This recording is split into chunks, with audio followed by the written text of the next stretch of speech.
एक प्रश्न है चुनाव के बारे में। आप राज्य में विधानसभा चुनाव जीते, बीजेपी जीती, फिर लोकसभा भी जीती, फिर और आपके लीडरशिप में बीजेपी ने छत्तीसगढ़ में शहरी चुनाव भी जीते, पंचायत भी जीते। तो इसका कारण क्या है? आपको लगता है कि पार्टी की नीतियां आपको चुनाव जिता रही हैं या आपका चेहरा, पर्सनल चेहरा जिता रहा है? देखिए, एक तो हम धन्यवाद देना चाहेंगे छत्तीसगढ़ की जनता को कि उनका आशीर्वाद विधानसभा के चुनाव में भी भरपूर मिला।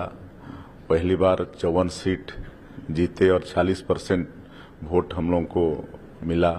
फिर 6 महीने बाद जब लोकसभा का चुनाव आया तो 11 में से 10 सीट भारतीय जनता पार्टी लोकसभा की जीती।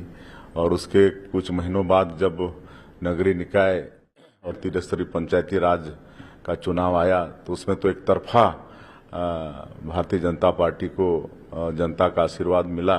और मैं समझता हूं ये जो हम लोग का समन्वय है, सत्ता और संगठन में समन्वय, और जो मोदी की गारंटी को हम लोग पूरा किए तो उससे विश्वास जगा।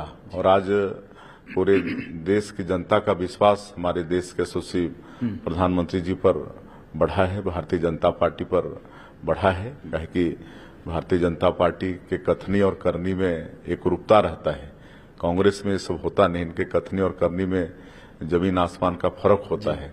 तो जनता का विश्वास कांग्रेस से उठ गया है और हम लोगों ने जो काम किया उस पर विश्वास जनता का बढ़ा और उसी का परिणाम है कि उनका भरपूर आशीर्वाद। और फिर हमारे कार्यकर्ता भी सारे मेहनत किए, हमारे वरिष्ठ नेता लोग सबका मेहनत हुआ और ये नगरीय निकाय और पंचायती राज के चुनाव में भारी सफलता भारतीय जनता पार्टी को मिली।